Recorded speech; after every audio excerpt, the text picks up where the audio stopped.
Morning everyone, welcome back to our channel. সবাই কেমন আছো? আশা করি সবাই ভালো আছো। আমিও খুব ভালো আছি। তো এখন বাজে 6:30। তো আমি অনেকক্ষণ উঠেছি 5:30-তে। তো আমার যেগুলো রেগুলারের কাজ সেগুলো করা হয়ে গেছে। এখন আমি খাবো একটু গরম জল। দেখতে পাচ্ছ ঘাম বেরিয়ে পুরো একদম ঘামাচি মনে হচ্ছে, পুরো ঘেমে গেছিলাম। তো সকাল সকাল চলে এসেছি ব্যালকনিতে। সকালবেলা উঠে রান্নাঘরে দরজাটা খুলে আগে ব্যালকনিতে এসেছি। সকালে এই কারণে বালকনিতে এসেছি যে সকালবেলা একটু হাওয়াটা, ফ্রেশ হাওয়াটা নেব, আর গাছে একটু জল দেবো। আর ইঁদুরে কী কী ক্ষতি করেছে গাছগুলো একটু দেখব। কারণ কালকে ইঁদুরকে প্রচুর আমিও বিরক্ত করেছি, জল ছিটিয়ে অনেকবার তাড়ানোর চেষ্টা করেছি। আজকে নয়নতারা গাছটায় ফুল আসেনি, জাস্ট কুঁড়ি রয়েছে। আমার মনে হয় কালকে ইঁদুরে খেয়ে গেছে এটাকে। তো দেখি ইঁদুরে কী কী করেছে কীর্তি। কালকে প্রচুর জ্বালিয়েছে। এখানে এখনও একটা জবা ফুল এখনও কুঁড়ি হয়ে আছে, অর্ধেকটা ফোটেনি ভালো করে, একটু রোদ্দুর আসলে ফুটে যাবে। তো আজকে সেরকম কিছু ফুল নেই, মাত্র এই যে একটা ফুল আর এই একটা ফুল। বাইরে কি ফুল হয়েছে চলো তোমাদেরকে দেখাই। ওদিকে আকন্দ ফুলও হয়েছে ওপরে, দেখতে পাচ্ছ। তো চলো বাইরে কী কী হয়েছে তোমাদের দেখায়, আর ভিডিওটা দেখতে থাকার সঙ্গে থাকো। আগে আমি নিয়ে নেবো গরম জল, আমার সকালের যেটা খাওয়া। তো সেটা খেয়ে নিয়ে আগে তারপরে বাইরে যাচ্ছি, বাইরে ব্যালকনিটা তোমাদেরকে দেখাবো। তো সকাল সকাল নিয়ে নিয়েছি এই যে ঈষদুষ্ণ গরম জল। এটা আমি আগে খাবো, তারপর ব্রাশ করব। তো জলটা গরম আছে।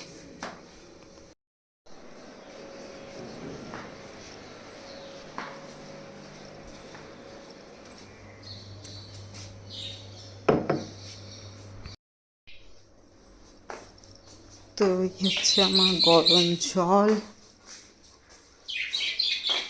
এই যে পাখিগুলো কিচিরমিচির করছে, সকালের আলো ফুটতে না ফুটতে ওরা কিচিরমিচির করে দুজনেই। দেখতে পাচ্ছ নিচেটার কি অবস্থা করে রেখেছে, দানা দানা ফেলে। তো আগে দেখবো এখানে পাখির দানাগুলো পাখিরা খেয়ে গেছে কিনা। কালকে রাত্রিবেলা কিছু দানা দুরকম মিশিয়ে আমি দিয়েছিলাম। তো কাল রাতে কিছু দানা আমি মিশিয়ে দিয়ে গেছিলাম। দেখতে পাচ্ছ এই যে দানাগুলো পাখিরা পুরো খেয়ে গেছে, ওগুলো পুরো ভর্তি ছিল। আর এখানে জলও দিয়ে দিয়েছি। চলো, ওখানে পর্দাগুলো এখনও লাগানো হয়নি, সাদা পর্দাগুলো কেচে রাখা আছে। তো ওগুলো লাগাবো। এখন খুলে রেখেছি কারণ পাখিরাও একটু হাওয়া পায়। রাত্রিবেলার দিকে একটু দিয়ে দেওয়া হয়, নাহলে ওদের ঠান্ডা লাগে আবার ভোরের দিকটা করে। তো থাক এখন আপাতত ওইটুকুনি থাকুক। এটা হচ্ছে আমার ঘরের বাইরেটা, মানে যেখানটা আমরা আর কি যাওয়া আসা করি, এন্ট্রেন্স যেটাকে বলা হয়। তো একদম সামনেটাতেই এই গাছগুলো আমি লাগিয়ে রেখেছি। আর ওটা দেখতে পাচ্ছ, ওটা সেকেন্ড ডোর। ওটা থেকেও যাওয়া আসা করি খুব কম, খুব বেশি খোলা হয় না ওটা, কারণ আমি না ভুলে যাই ওটা বন্ধ করতে, যেহেতু সবসময় ইউজ হয় না। তো সেই জন্য আর কি ওটাকে আমি ভয়তেই খুলি না। কারণ একদিন রাত্রিবেলা আমি পুরো খুলে রেখে আর ঘুমিয়ে গেছিলাম, আর মেন রোডটা বন্ধ ছিল আর ওইটা পুরো খোলা ছিল। আর একটা গেট দিয়ে মানে ঢোকা, মানে আমার ঘরের ভিতরে যে কোনো চোর ঢুকে যেতে পারতো। যদিও আমার ক্যামেরা লাগানো আছে বলে অতটা সমস্যা হয়নি। তো এই হচ্ছে ব্যাপার। আর এইটা দেখতে পাচ্ছ হার্ট ট্রায়াঙ্গেল। এই গাছটা আমি কিনেছিলাম লকডাউনের সময়। তো এই গাছটা কিনে এনেছিলাম, সেই তখন থেকে গাছটা মরে যায়, আবার ওদের ছোটো ছোটো ডালটাকে একটু থাকে, সেটাকে আবার পুঁতে দিই, সেটা থেকে আমি আবার তৈরি করে নিয়েছি। এই করেই গাছটা চলছে। এই যে দেখতে পাচ্ছ যেগুলো ঝুল ছিল সেগুলো কিন্তু কেটে পড়ে যায়, আবার ওই কাঁটাগুলোকে অন্য জায়গায় লাগিয়ে দিলে ওগুলো হয়ে যায়। খুব সুন্দর এই গাছটা, আমার ভীষণ ভালো লাগে। আর সকালবেলা উঠে এই দরজাটা খোলার পরে এই দৃশ্যটা দেখতে আমার ভীষণ ভালো লাগে। প্রতিদিন সকালে আমি গরম জল, গ্রিন টি যাই খাই না কেন, এইখানটাতে ঠিক দাঁড়িয়ে কিংবা বসে আমি এখানটাতেই খাই, কারণ আমার এগুলো দেখতে ভীষণ ভালো লাগে। সকালবেলা বেশ পাখিরা উড়ে যায় আর যার খাবার জোগাড় করতে চলে যায়। তো এগুলো দেখতে বেশ ভালো লাগে, কেমন একটা আকাশ কুসুম কল্পনা করি আমি এগুলো দেখে। আমি ছোট থেকেই একটু আকাশ কুসুম কল্পনা করতে ভালোবাসি, আর প্রাকৃতিক দৃশ্যগুলো দেখতেও ভালোবাসি। নিচে দেখলে যে একজন হাঁটছে সকালবেলা, উনি কিন্তু মর্নিং ওয়াকে আসেন। আমাদের এখানে, আমাদের পাশের বিল্ডিংয়ে থাকে, যেহেতু আমাদের কলোনিটা বিশাল বড়। তো অনেক বাচ্চাগুলো এসে পাশের থেকেও এসে খেলে এখানটায়। আর নিচেটাতে উনি কিন্তু হাঁটে প্রতিদিন। উনি হচ্ছে স্কিনের ডক্টর, আমাদের পাশের বিল্ডিংয়েই থাকে। তো ওনার কিন্তু মানে ভীষণ সমস্যা, ঘাড় এরকমভাবেই উনি চলে। সকালবেলা উঠে কিন্তু উনি গাছে জল দেন পাইপে করে। এই যে এখন দেখতে পাচ্ছ যে জল দেবে, এবার গিয়ে হাঁটা চলার পরে আবার গিয়ে জল দেবে।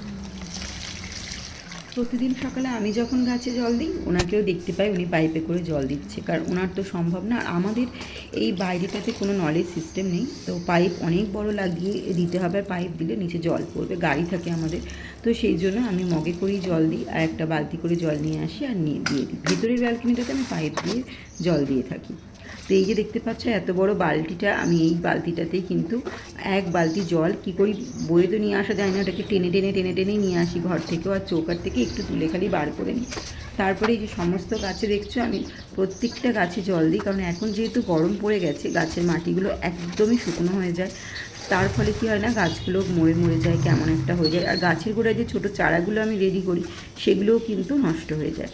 সেই জন্য প্রতিদিন সকালবেলা আমাকে জল দিতে হয়। যেদিন দেখি সকালবেলা আমার একটু কাজ থাকে, মানে খুব ব্যস্ত থাকবো, কিংবা সকালে কোথাও মন্দিরে যাব কিংবা কোথাও বেরোবো, তখন আমি কী করি না, রাত্রিবেলা শোয়ার আগে ঠিক 11টা, 10:30, 11টার মধ্যে আমি জল দিয়ে তারপরে শুতে চলে যাই। তাহলে কি হয় না, সকালবেলা ওদের গোড়াটা ভিজেই থাকে আর ওদের সমস্যা হয় না।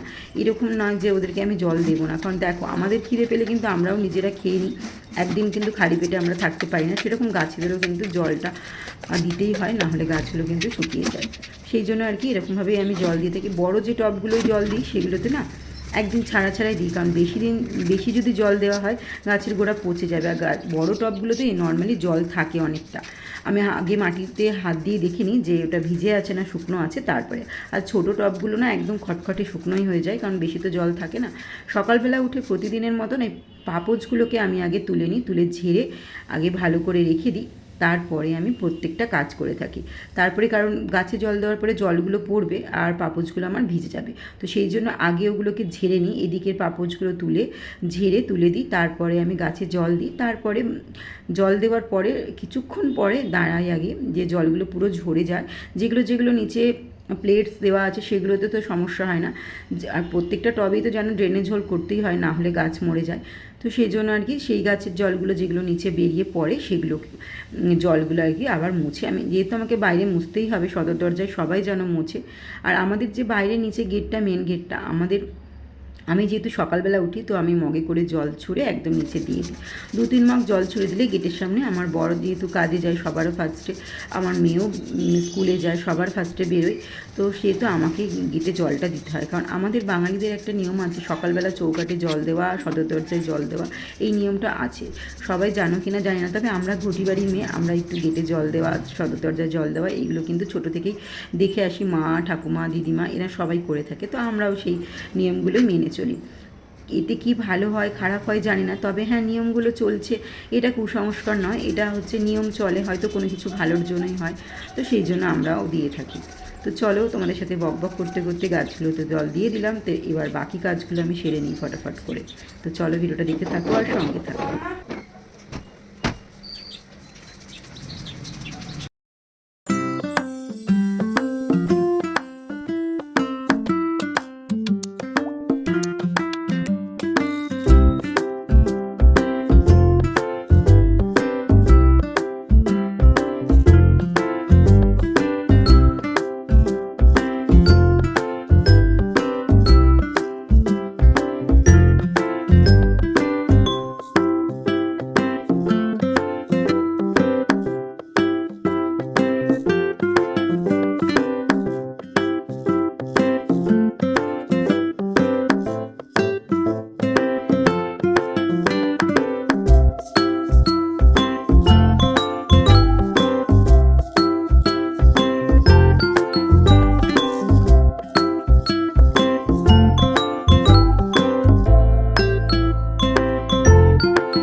সমস্ত মোছামুছি পরিষ্কার কড়াকড়ি যা যা ছিল সেগুলো সমস্ত কাজ করার পরে এখন আমি কিচেনে ঢুকে পড়েছি।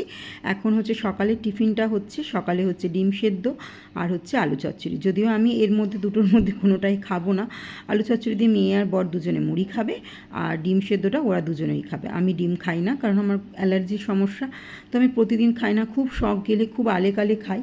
আমি ডিম একদমই পছন্দ করি না, তার জন্য ডিমটা আমার ফেভারিট সেদ্ধ ডিম, তবে আমি খাই না সেটা। আর এখানে দইটা বসাবো বলে সে দই বসতে দেবো আর কি, তো সেই জন্য আর কি দুধ গরম করলাম ছোটোটার মধ্যে, সেটা রাখা ছিল। আর এখন ডিম সেদ্ধও চাপিয়ে দিলাম, আর এদিকে আলু চচ্চড়িও করছিলাম। যেহেতু এই ওভেনটা আমি নতুন নিয়েছি, আমার না ভীষণ ভয় লাগে। নেওয়ার তো একদমই ইচ্ছা ছিল না, স্টিলের নেওয়ার ইচ্ছা ছিল, কারণ আমার না ভয় লাগে যদি ব্লাস্ট করে যায়।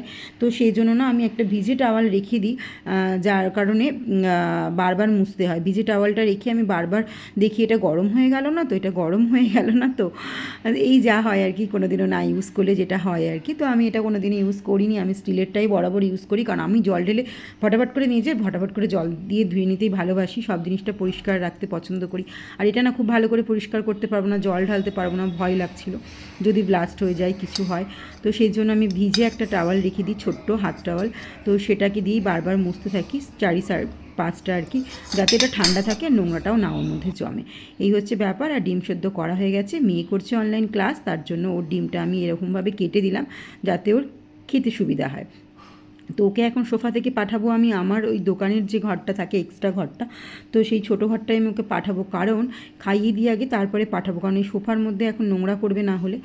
আর এখানটা পুরো আবর্জনা হয়ে থাকবে, যেহেতু এটা সামনেরই ঘর, পরিষ্কার রাখতে হয়, একটু হট করে কেউ চলে আসলে দেখতে একটা বাজে লাগে। তো ওকে ওই ঘরে পাঠাবো, কারণ ও এখানে বসেছে, কারণ ওর রুমে না ওয়াইফাইয়ের কানেকশানটা খুব স্লো যায়, তো সেই জন্য ওর অসুবিধা হয় বলে ওই জন্য।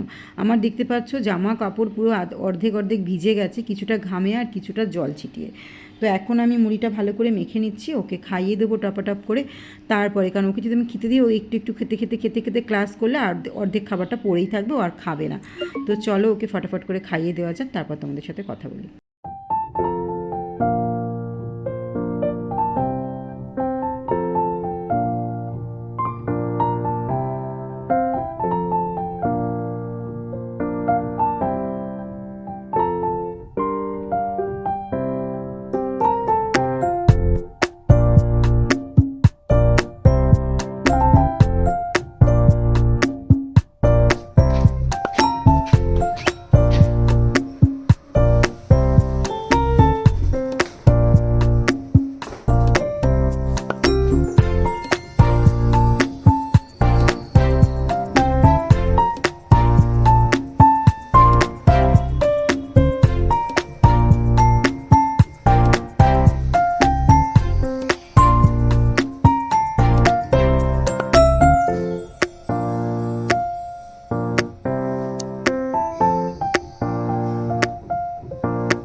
এখানে ক্লাস করতে, তো এখন ক্লাস করছে এখানে, ওকে সোফা থেকে এদিকে তাড়িয়ে দিয়েছি আমি দূর করে, তো বলেছি এখানে বস, তো এখন এখানে বসেছে। আর এখানটা বেশ ভালো আলোও রয়েছে, দেখতে পাচ্ছ, আগোছালো হলেও এই ঘরটা তো ইউজ হয় না। আমার দোকানের এই দেখতে পাচ্ছ জিনিসপত্র সমস্ত রয়েছে। আর এই শাড়িটা আমি কবে থেকে ফল বসাচ্ছি নিজে পরবো বলে, আজকে প্রায় 7-8 মাস মনে হয় হয়ে গেল, দুর্গাপুজোর আগে থেকে করছি, তো হয়নি আর কাজও হচ্ছে না। দোকানে জিনিসপত্র, মধ্যে জুয়েলারি রয়েছে সব বক্সে, ওগুলোতে সব জিনিসপত্র রয়েছে।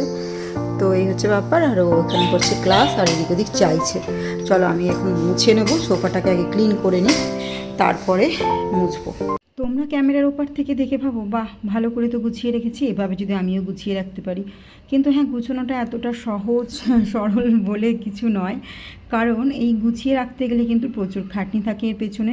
দেখতে খুব সুন্দর লাগলেও এর পেছনে কিন্তু থাকে কঠোর পরিশ্রম সারা দিনের, যেটাতে আমি একটু সময় পাই না। আগেও পেতাম না, আগেও যখন ছোট ঘর ছিল তখনও কিন্তু আমার গুছিয়ে রাখতে আরও অসুবিধা হতো, কারণ একদিকটা গুছোতাম, আবার সেখানে জিনিসগুলো রাখতে হতো, আবার সেগুলো গুছোতে হতো, মানে সবসময় আমাকে খেটেই চলে যেতে হতো। এখনও যদিও খাটনি হয়, তার মধ্যে একটু বসার সময় পাই, কারণ যেহেতু বড় ঘর পরিষ্কারই থাকে, প্রত্যেকটা ঘর নোংরাও হয় না, এই হচ্ছে ব্যাপার। সকালবেলা আমি প্রতিদিনের এই জায়গাগুলো ক্লিন করে থাকি, কারণ সারাদিন এটা ওটা রাখা হয়, খাওয়া হয়, বসা হয়, বিস্কিট রাখা হয়, নোংরা কিছু না কিছু পড়তে থাকে। তাছাড়া জানলা দিয়ে তো একটা ধুলো আসেই, আর আমার না জানলা চারিদিক বন্ধ করে একদমই পারি না। আমি তো পারি না, আমার বর আরও পারে না। আমার বর পারলে সবকটা জানলার পাল্লাই খুলে দেয়, যেহেতু গাছগুলো রাখি জানলাগুলো খুলেই রাখতে হয় একটু। আর এখানে আমি টিভির জায়গাটা প্রতিদিন পরিষ্কার করি। আগে যখন ছোট টিভি ছিল তখনও আমি পরিষ্কার করতাম, আর এখন তো পরিষ্কার করতেই হয়, এখানটা পুরো ধুলো পড়ে। আর প্রত্যেকটা জায়গা আমি এভাবে যদি প্রত্যেক দিন পরিষ্কার করে রাখি, তাহলে ওই মাসে বছরে এত ধুলো জমে না, কিংবা ঝুল নোংরা এগুলোও হয় না। আর প্রতিদিনের জামা কাপড়গুলো আমি এভাবেই তুলে, আগে প্রথমে বিছানা টিছানা গুছানোর পরে আমি প্রতিদিন এই জামা কাপড়গুলো তুলে মেয়ের ঘরের বিছানাটায় রাখি, কারণ বরের ঘরে বর এসে শোয়, বর ঘর বলতে আমার আর বরের ঘরটা, তো সেখানে শোয়। আমি যেহেতু মেয়ে এখন বড় হচ্ছে একটু, তো একা শুতে পারে না, তো একটু প্র্যাকটিস করানোর জন্য ওর সাথে একটু শুই মাঝে মধ্যে।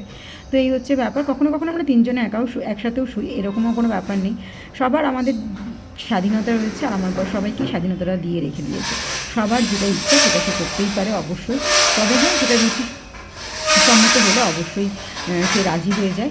রুচিটা যদি ভালো হয় তবে অবশ্যই সাথ দেয়, এই হচ্ছে ব্যাপার। আর সকালবেলা এই যে জামা কাপড়গুলো দেখতে পাচ্ছ বডি রাখা সত্ত্বেও কিন্তু ওরা এই বুডির মধ্যে জামা কাপড়গুলো ফেলে না, ওরা যেখানে সেখানে ছড়িয়ে দেয়।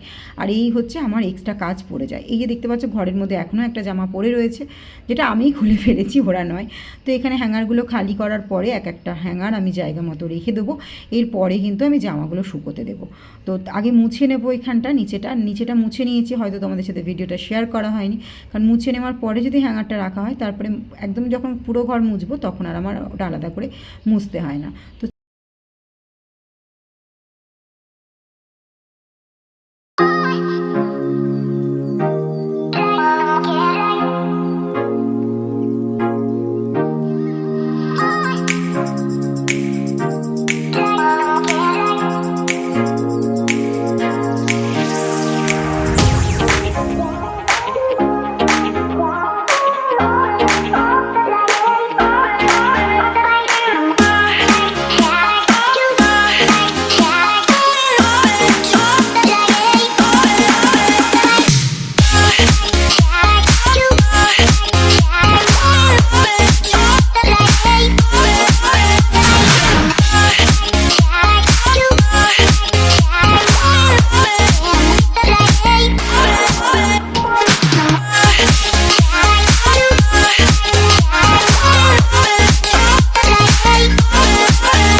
আজকে দই খুব একটা বেশি দিইনি, একদম অল্প পরিমাণে দই দিয়েছি, আর একটু হলুদ, সামান্য তেল দিয়েছি। এবার মশলাটা রেডি করে তারপরে আমি বাকি কাজগুলো করব। মাংসটা করতে করতে এখন থাকুক, মশলাটা কমসে কম রেডি করে নিই।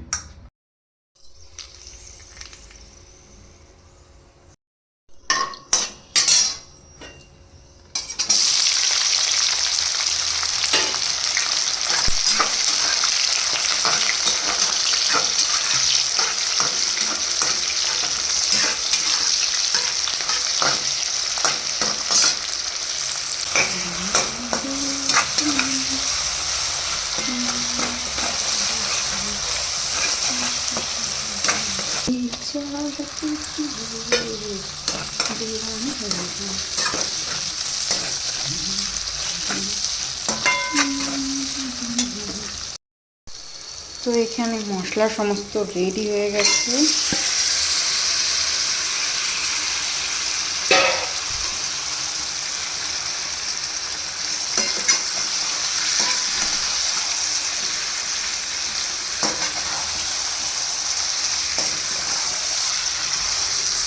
হ্যাঁ জিজ্ঞাসা করো না যদি আগে টিউশন আছে কিনা টাইমিংসকে।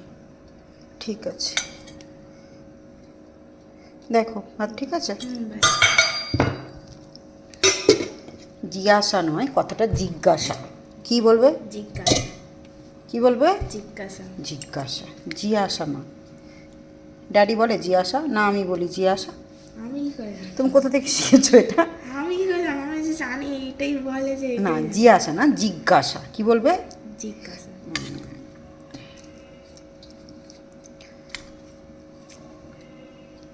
যা, তেজপাতাটা তোর পাতে ফেললে এখন তুই আবার টেবিলটা নোংরা করবি। পিসেস আর দেবো, আগে লেগ পিসটা খাও, ঠিক আছে? তারপর দেবো। আলু দেবো? আলু দেবো, বাস বাস। ঠিক আছে? দাঁড়াও, লেবুটা কেটে দিচ্ছি। ঘাড়ে উঠবি না। হ্যাঁ, ঝাড়, যত ধুলো আমার গায়ে দে। নোংরাগুলো শুয়েছিলিস? হ্যাঁ, গায়ের মধ্যে হাঁচ। হ্যাঁ হ্যাঁ, আদরে আটখানা। বাবা বাবা, ওলে বাবা বাবা। চিন্টু, হ্যালো বাবা চিন্টু। চুপ করে এখানে বসে থাকবি। হ্যালো বাবা। রাত্রি হলে খালি একে ওকে ঘেঘেও ঘেঘেও ঘেঘেও। আদরটা খালি দেখ, আদরের দেখ না, আটখানা দেখ। চিন্টু বাবা। হ্যাঁ ওলে বাবা। চিন্টু। আদরে আটখানা দেখ। পিঠ চুলকাচ্ছে। চিন্টু বাবা। তো আজ ছিল স্যাটারডে, তো বরের আজকে ছুটি ছিল। স্যাটারডে সাধারণত ছুটি থাকে না, তাই আমরা একটু বেরিয়েছিলাম। আজকে ওয়েদারটা ছিল ভীষণ ঠান্ডা ঠান্ডা, মনে হচ্ছে বৃষ্টি হবে বৃষ্টি হবে। কলকাতায় শুনছি বৃষ্টি হচ্ছে, তো আমাদের এখানে এখনও পর্যন্ত হয়নি। তবে হ্যাঁ, রাস্তায় যাওয়ার সময় দেখছিলাম হাতে এক ফোঁটা পড়ছিল। আর দেখতে পাচ্ছিলে হলুদ ফুলগুলো কী সুন্দর ঝরে পড়ছিল হাওয়ার জন্য, ভীষণ ভালো লাগছিল। আর তার ভিডিওটা না করলে তো একদমই নয়, তাই তোমাদের সাথে শেয়ার করবো বলে ভিডিওটা নিলাম। আর এইখানটায় এসে আমরা মাঝে মধ্যেই বসে থাকি। আর সানডেতে তো এখানটা একদম বসা যায় না, প্রচুর ভিড় থাকে। আর এইখানটায় আমরা ওই সাইডটাতে, রাস্তার ওখানটাতে আমরা বসি বেশিরভাগটা। এই দিকটা খুব একটা বেশি আসা হয় না, এর পাঁচটায় বসি, কিন্তু এখানটায় জায়গা পাই না। তো চলো, আজকে ভিডিওটা আমি এখানেই শেষ করলাম। সকলে ভালো থেকো, সুস্থ থেকো এবং সকলকে ভালো রাখার চেষ্টা করো। যদি আমার ভিডিওটা ভালো লেগে থাকে তবে একটা লাইক আর একটা কমেন্ট করে জানিও। তো চলো, আজকের মতো টাটা। ততক্ষণ সবাই সুস্থ থেকো, ভালো থেকো।